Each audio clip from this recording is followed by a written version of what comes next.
Hello and good afternoon. My name is Martin Coward, and welcome to Noonday Meditation and Contemplative Prayer Power Hour. We have been meeting almost every weekday since about a year, since the beginning of the pandemic, in this internet virtual sanctuary to love and support each other through this past year of the pandemic. And it's been a year of crisis, and probably one of the darkest and most difficult, and probably the most painful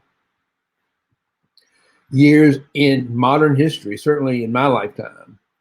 And I would say even because we're so connected through the internet, which is a good thing, we are even the impact of that is maybe even harder, even bigger, which is why it's so important that we have a place, a refuge here, if you will, to come and share our stories, talk about what's going on in our lives, and also to have a refuge from all the drama that's being created by all the turmoil in the world around us. It can be overwhelming and it's painful, particularly for those of us who've lost loved ones. I mean, it's got to be. I haven't lost anyone in my family, but I've certainly lost people that I know and care about, and I'm sure you have. And I have had friends who've lost their parents and their sisters and brothers, and we've had huge losses in this country, and it's been a really difficult year.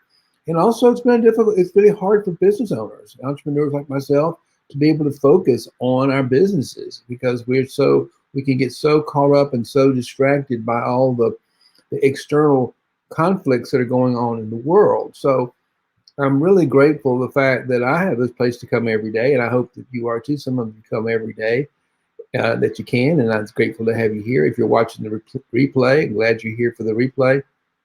This is what we do. We get together.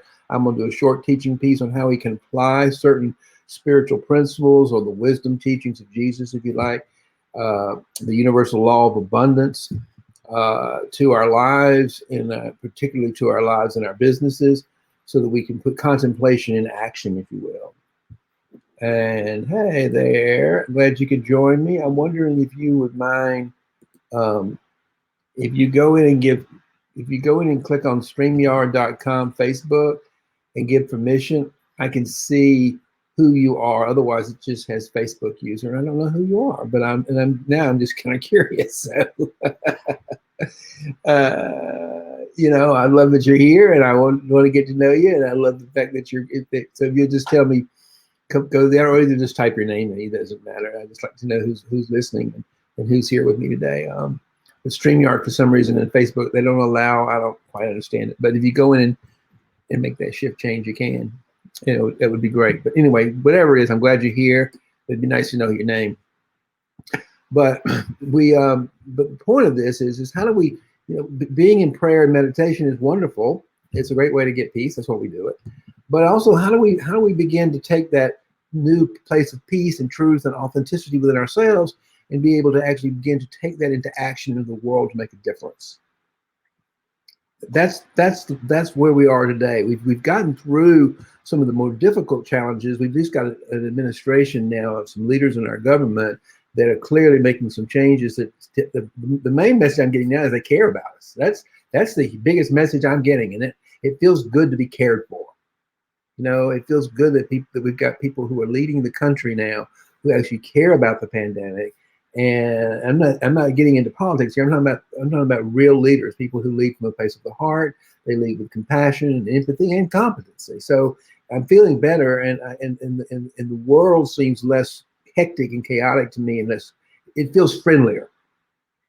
So now I want to focus on, well, what are we now that we're moving into this newer age of could be the age of Aquarius. It's the age of the woman, the divine feminine, going from a place of me now to a place of we.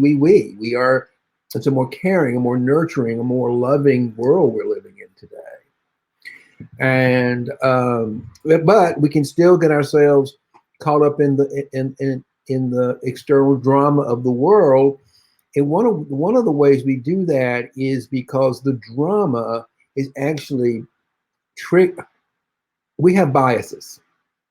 We have all kinds of bias, and we've been talking about them all week, and we're going to go through those in a second. We're going to talk about 3 in particular, but let's talk about why we want to, what biases do and how they interfere in our lives. Because biases are simply our beliefs, our opinions, our judgments about what's going on in the world at the moment based on past experiences. And the way the ego works, it's usually coming out of shadow and looking at past experience from a negative perspective. So it's projecting our fear of what happened, the pain of the past into the future. That's what a bias is.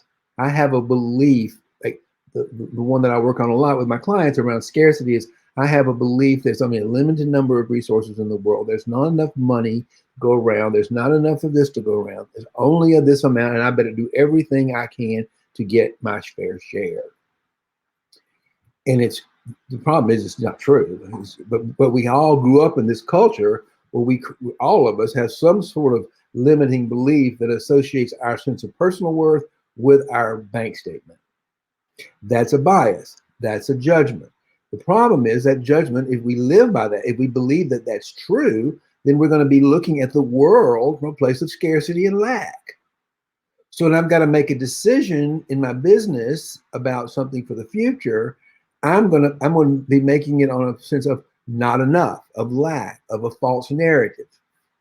And I'm not going to get, the decision is not going to be the best, it's going to be in the best interest of my business growing and prospering, because it's coming from a place of my bias, my judgment that there's not enough in the world to go around. There's only a finite number of resources.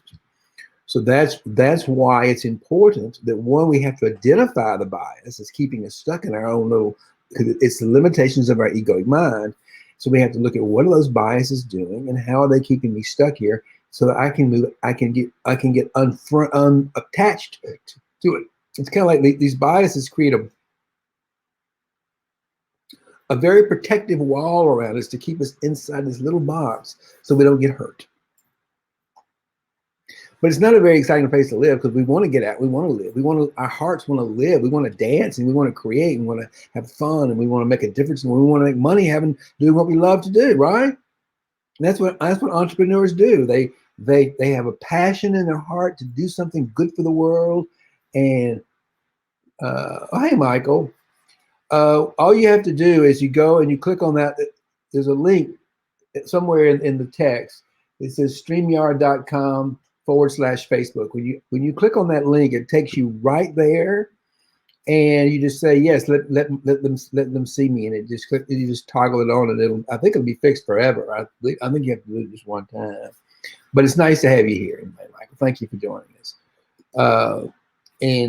So that's the thing, is we have these biases, and they create a prison for us, and the bias. And then what happens is the drama and the television and everything else, all that external stuff comes in, and all of a sudden begins to validate that.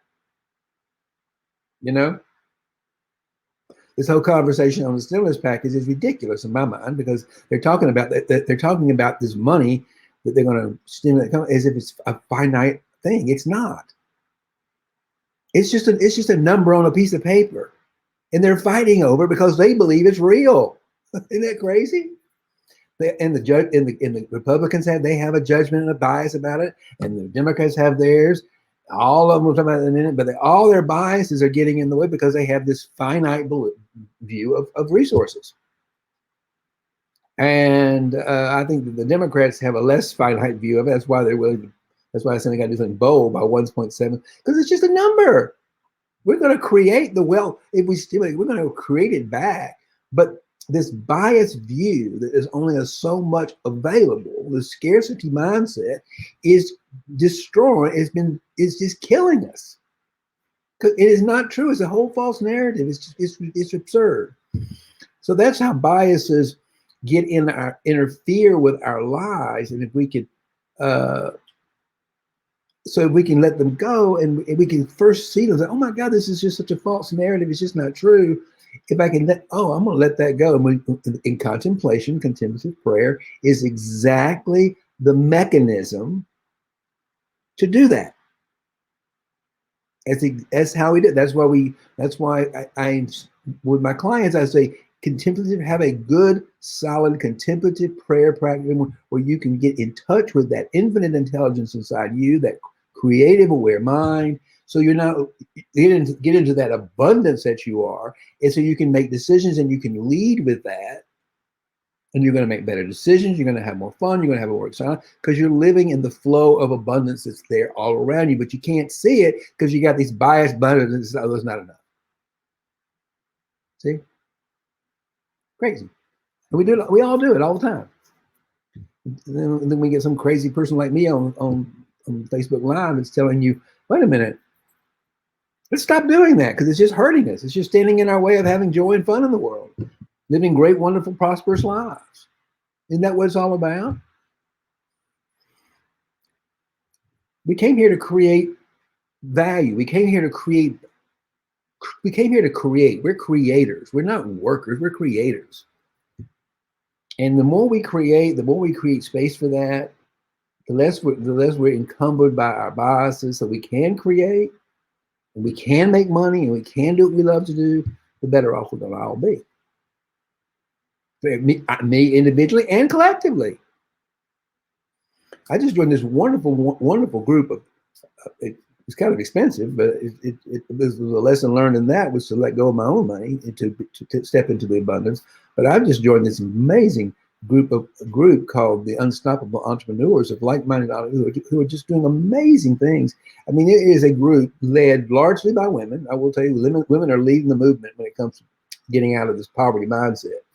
And they are doing some awesome work in that space. And I am having a blast. It's like I found my tribe of other people who are part of a movement to move this world out of this poverty thinking, out of this false narrative of poverty. That is a bias. That is a judgment. That is an opinion. And it's not true, but it's got us stuck in creating laws and creating all kinds of making decisions. I mean, this whole decision is based on this false narrative of not enough. There is enough. It's just a false narrative. It's a story. I don't know if I'm going crazy about that. Yeah. I'm passionate about this, right? Because it's just like once you get it, once you finally get over into the place where you realize that all that abundance, all that stuff is who you truly are, everything changes. Life becomes more of a dance than a path. Because in that creative world that we live in, free of biases, it's all unmanifested, uncreated love energy that's looking to be formed into something fantastic. That's what creation is. We take thoughts, if we can get rid of our belief systems, we take original creative, these creative thoughts come to us, and that'd be fun. Let's put that into work. And then we get another one, and we begin to create. We begin to create maybe we're a musician. We begin to, I know we have some musicians here. We begin to create some music. And what's amazing about the human brain, it's taking all of this creative energy of sounds and notes or instrument and creating a sound that's coming out of us that makes us feel good, that inspires us. Isn't that amazing? It's amazing what we humans can do when we get out of our own way, out of all of these biases, and let that creative genius, that infinite intelligence inside of us to come alive and begin to drive the bus, to drive our day, guide us. Fantastic stuff. So, before I get too far down that road, now it's time for, let's read this piece where this idea of these biases came from. Was an article I received Monday morning from Richard Rohr. Richard Rohr is a Franciscan brother and a Roman Catholic priest, and he heads up this place called the Center of Contemplation and Action, CAC. And every night he puts out a wonderful piece on what we talk about here, how to put contemplation into action. And he put out this piece on Monday that I've been playing with. It came out with 13 different ways, with 13 different biases. And I'm going to go back and read the whole article again, and we'll recover the first 6 slightly, and then we're going to focus on 3 more today. And so hopefully by the end of the week, we'll have learned how these different 13 biases show up in our lives and how they could be standing in our way. Because I would say every one of them that I'm reading, I've at one point in time it's applied to me, and they do come back, and we have a pattern there. So let's take a look at that. CAC faculty member Brian McLaren has done through thoughtful and helpful research about what makes us see things so differently from one another. He identified 13 biases that we outlined today. Being a former pastor and an excellent communicator, Brian found a way to make these complex ways of seeing simple and memorable. He writes, people can't see what they can't see. Their biases get in the way, surrounding them like a high wall, trapping them in ignorance, deception, and illusion. A high wall of the scarcity mindset, not enough money. It's an illusion there's not enough money. There is no such thing as it's just crazy. It's an illusion. No amount of reasoning and argument will get through to them unless we first learn how to break down the walls of biases. The first one is confirmation bias. We judge new ideas based on the ease with which they fit in with and conform to the old standard we have. Old ideas, old information, and trusted authorities. As a result, our framing story, belief system, or paradigm excludes whatever doesn't fit in. The concept of there's plenty of money to go around for everybody doesn't fit in with your old paradigm of there's not enough. You don't have time for it. Complexity bias. It's almost our brains prefer a simple falsehood to a complex truth. It could be more true than that about the falsehood of scarcity. Because sometimes we look around and we think, well, if it hasn't rained, we may have a lack of water in the moment, but that doesn't mean we have to look at a more complex answer. That's why the truth is more complex, typically. And it's just easier sometimes. Complementarity bias. If you're hostile to my ideas, I'll be hostile to yours. If you're curious and respectful toward my ideas, I'll respond in kind. We want to complement each other's, and there's also the problem that could be that you could be the devil's, called the devil's handshake. Well, I won't challenge you on your shadows, your stuff if you don't challenge me on mine. Okay, so that works in a lot of different ways. We have biases. I'm not going to challenge your judgments and biases. You don't challenge mine because I want to make sure we stay in good relationship.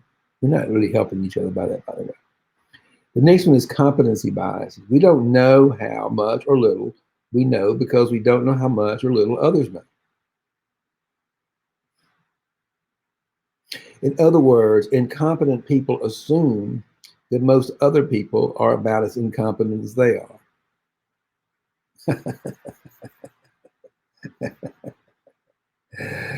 As a result, they underestimate their own incompetence and consider themselves at least average of average competence.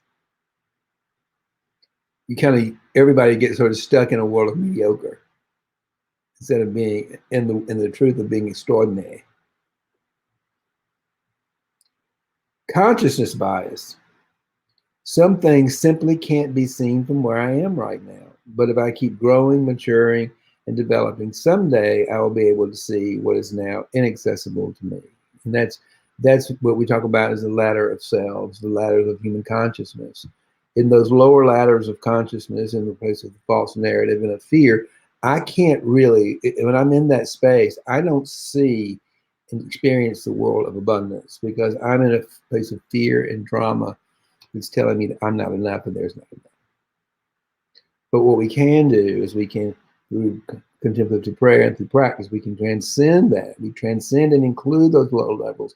And once we reach that higher vibrational field of higher of abundance and prosperity and love and all those wonderful attributes of the heart, then we're not as threatened by those lower levels of consciousness. They exist; they're still there because it grounds us into our human experience. But the fact of the matter, they're not controlling us anymore.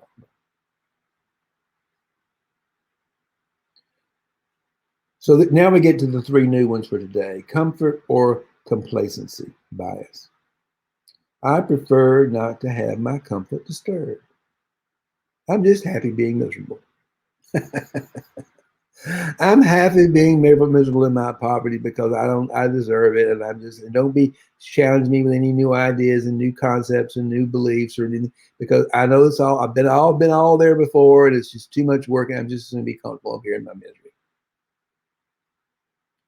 Call that a pity party in AA. I'm just happy over here in my feelings of unworthiness and pity and poor pitiful me, and I'll get all kinds of attention if I'm over here in this place.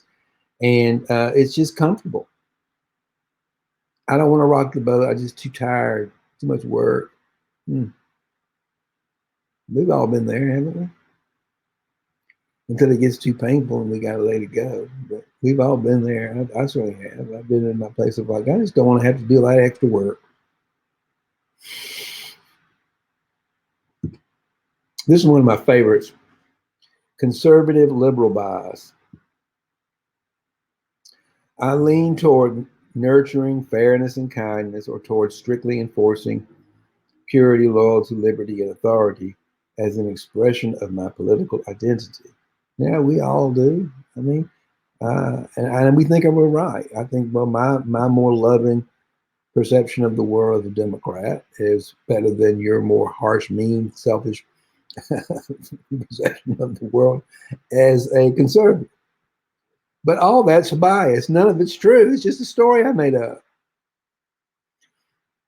And it's fine because we make them up all the time until we begin to think that's the way it truly is. And then we're stuck in a we versus them world, and we're not getting anything accomplished. We got that going on right now in the world. We got that right now in our government. The Democrats this, the Republicans that on this whole stimulus package. They let go of their biases and just get in there and do what's right for the people in this country. In a place of love and prosperity and abundance, they'll do the right, and they will. They will. They will come together eventually, and they are on the path to doing the right thing. But they got to go through this sort of dance a little bit of their egos and bump against each other for a little bit, for a while, in posturing, political posturing.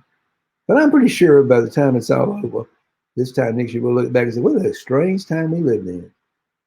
All this arguing about whether we're going to get $1,500 or $2,000, or whether we're going to get $15 an hour or $10 an hour. It's going to look absurd when we get to the other side of it. It's all just political posturing based on bias. Because I believe, the Republicans, they believe a certain way, and they see a certain way. They be the people who put them in the office. So they're having this sort of team approach to, this is how we see the world, this is how it's going to be, and this is how we're going to vote. You don't care if it helps anybody else, because I have a bias and I can't see past it. And it's on both sides. It's on both sides. And the last one we'll talk about today is confidence bias. I am attracted to confidence even if it's false. I often prefer the bold lie to the hesitant truth. Isn't that true? A fast salesman that can just seem so confident this is the best car for you. And he says, I want to slow down and I want to feel my way through. Put some space around it. And I tell people, put some space around it. The creative aware mind needs space. It needs some space. So that slick, confident sounding ex-president is a classic example of that, right? For some people, they would prefer to believe his bold lie that that the election was stolen, than people who are just telling the truth. Particularly his followers. maybe his followers in Congress. I mean, they're just doing their job. They're just Republicans, and they were just following like sheep because of their bias. They believed he was doing the right thing. And instead of really looking down and getting more into the complexities of the truth, I keep wondering, why don't they go back and tell the people that voted them in their districts that the man's lying. I don't understand. I don't get why they can't go out and tell the truth to the people that voted for him. It's going to always, they ultimately will, because the truth will always set you free. And it's going to, and what we're seeing is we're not going to have, it doesn't matter whether you're liberal or conservative, people want the darn truth. And you better start telling it to them, telling it to us. And you're not going to have a job a lot longer, because we're not going to tolerate it. An old paradigm of the past is gone. Over. We're not quite out of it yet. You can still see the bickering in the fight. But a year from now, you're not going to see all that stuff going on. Just wait and see. We are moving to a whole different way of governing, and more collaborative, more loving, more nurturing. And if you're still stuck in this old scarcity, not enough, I better hold my share way of governing and running your businesses and running the world, you're going to be left alone. You're going to die on the branch. So that's over.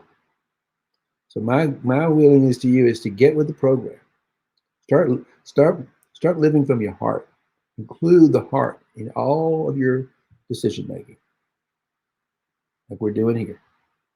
And you'll be just fine, and you'll have a lot more fun. It's fun to inspire people, make differences. It's fun. This is a more fun way to live. Period. So I want to just finish up with what Richard had to say, and then we're going to meditate. Richard says, I don't know any other way to be free of all these biases except through the contemplative mind. I see almost every one of them within myself, at least at some point in my life. I also believe there are enough goodwill people out there who, if presented with a list of these biases, have the freedom to invest. And that's my encouragement, to investigate these for yourself. What biases are in your world right now that are keeping you from being big, showing up big and powerful, and making a difference in the world? What biases are keeping money out of your life? You know, simple. What biases are keeping money out? What are your beliefs about money? You know, people have a lot of fear of money. I used to be terrorized by money, truth be told. And we don't want something in our life to terrorize. This makes us feel bad. So what are your beliefs about money? You believe it's bad? It's evil? You know? Look at those biases. That may be exactly what's keeping money from flowing in your life. You got a biased view, a bad judgment about money. You got a bad, toxic relationship with money based on some false narratives. And you have a choice. You can either hold on to your false narratives, hold on to your bias, and still have this unhealthy, toxic relationship with money. Or you say, well, you know what? That's just not true. I'm going to cultivate a healthy relationship with money so I can have more of it flowing more freely in and out of my life. It's not about hoarding who has the biggest pile. It's about the freedom to allow it to flow freely in and out of your life so you can make a difference in the world. So money becomes an expression of love. It's part of a love exchange of value and creation. A whole different way of looking at the world. It's looking at the world as a place of abundance, not a place of scarcity. It's just a lot more fun, a lot more exciting. So you see how biases can just create havoc for ourselves.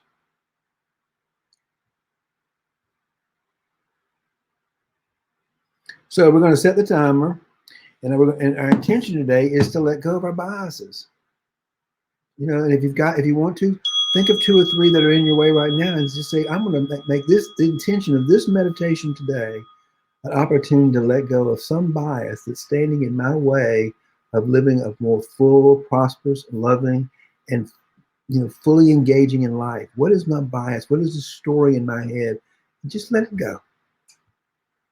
And maybe you don't even know what it is. Maybe you just say, I don't know what they are, but I know there's something. So just say, I'm going to let go of all my thoughts and opinions. Let's just do that. So we're going to start with raising your arms up in the air. And I do that because I want you to know that that life force, feel the energy in your skin. We are that life force energy. We are that creative life energy that some people call God. We're swimming in it. It's our essence, it's all energy in different vibrational fields. That's it. So just feel the energy in your hands and hear that bell as it brings us closer and closer to centering around the heart. Just sit still for a second. Get yourself bearing. Get yourself situated. Feel your feet on the floor, your butt in the chair. Sit up strong and tall, proud human being. Feel the energy from the tips of your toes, the tips of your fingers, and the top of your head. What's it like to be you today? What's it like to be alive in this body? What's it feel like? Take a few minutes, see what it feels like. You do it every day. When you think about what are you feeling like? What does it feel like to be alive in your body in this moment in time? That's all there is. And let's make our primary purpose in life right now to get present to that presence, to that life force. This is how we're going to do it. I'm going to give you a little meditation technique that I learned a few years ago that might be helpful. Scientists say that when we think, the back of our tongue slightly vibrates. So when we become conscious of slowing down and relaxing the back of the tongue, we have less of a tendency to think. So one of the ways I do that is I take the tip of my tongue, I rest it on the roof of my mouth, just behind my two front teeth. And then I relax my mouth and my jaw. My lips slightly parted. I'll show you. Relax the jaw. And as I'm breathing across the back of my tongue, I'm letting it, let go, relax. Just relax.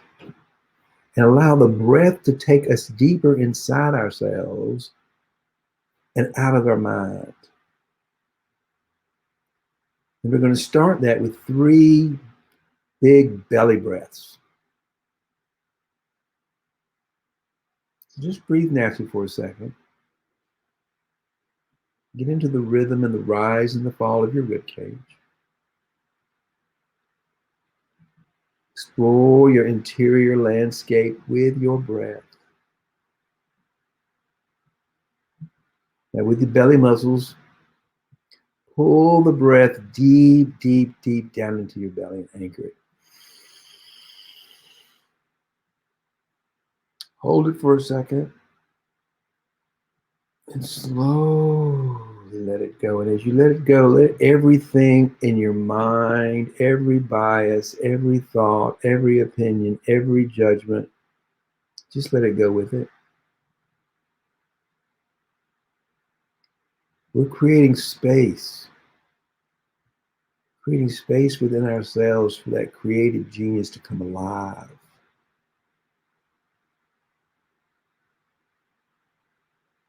Now just breathe for a second. Breathe into that space.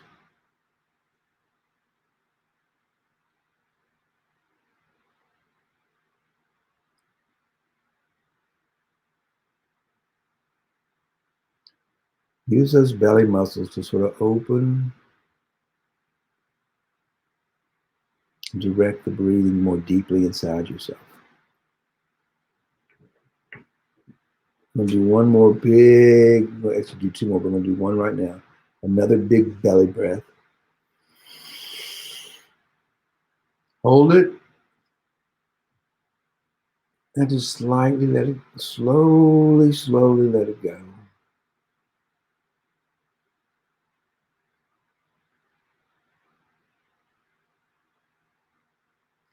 And allow yourself in your mind to get still. Knowing you don't have to do anything, at least for the next few minutes. But just be still and love yourself.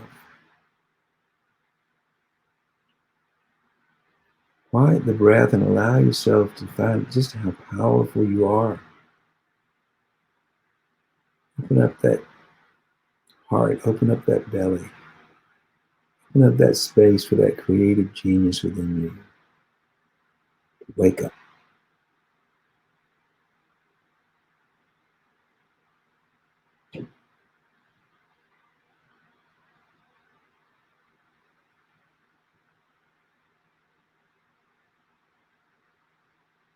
Just notice when I'm quiet, the stillness, how the mind wants to throw things in. That's called a wake-up bell. We're going to hear a few throughout the meditation. And they wake us up. Sometimes we fall asleep in meditation because we get so relaxed. We don't want to fall asleep. We want to wake up. We want to wake up that creative genius, that powerful creative genius within us. So that bell is to wake us up. It's also to wake us up from our thinking, our plotting, our planning, our worrying. Oh, there I was planning on this. Let it go. We're going to do one more belly breath, and then we're going to breath. Then I'm going to be quiet for the next few minutes and just have the bell. We're going to finish our meditation in silence, with the exception of the wake up. Again, with the belly muscles, pull the breath deep into your belly and expand your rib. Hold it. And slowly let it go. And when you let it go, let every last thought, every last opinion, every last judgment, everything you got, let go. Hold on to nothing.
There's one of those sweet wake up bells.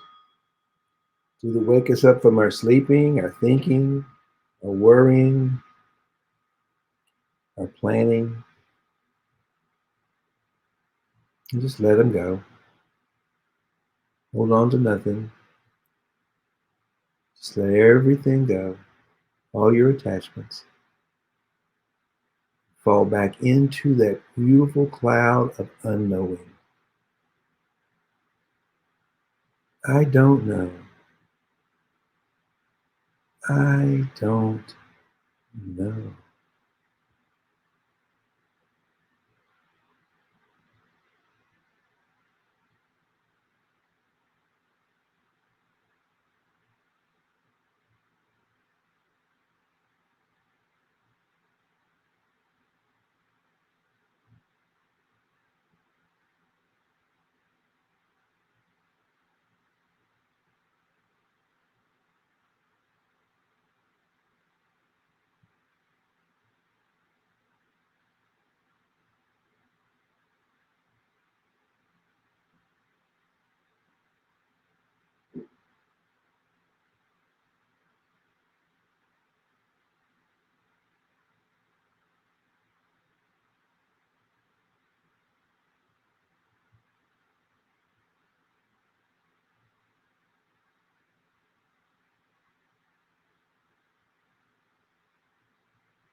Oh, there's that sweet bell.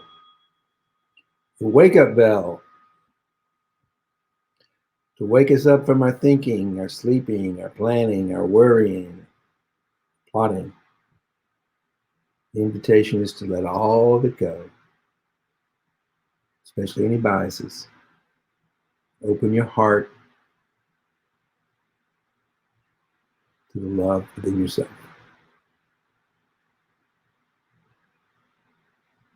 Fully accepting and loving yourself exactly as you are. No judgments, no biases, only the truth of the beautiful, loving person that you are.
There's our final bell.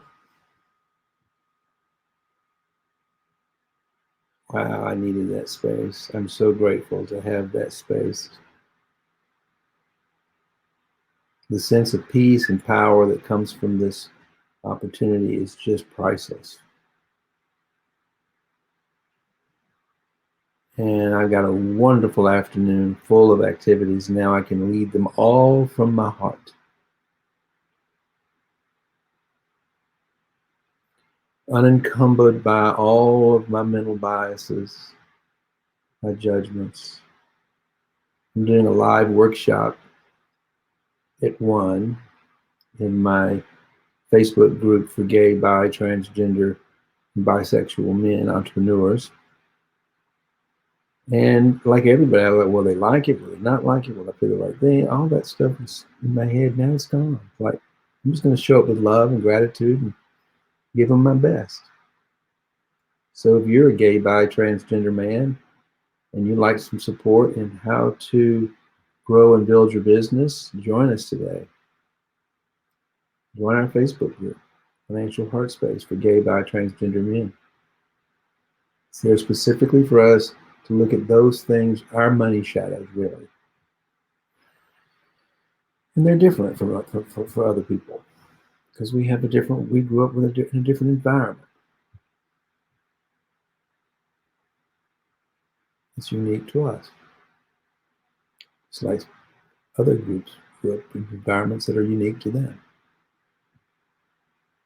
So if that's you and you like some support from members of that community, and you're part of that community, I encourage you to join us today. And there's a button somewhere below. If you can't find it, just send me a direct message and I'll be happy to point you there. I'd love to have you join us. In the meantime, may love and prosperity prevail.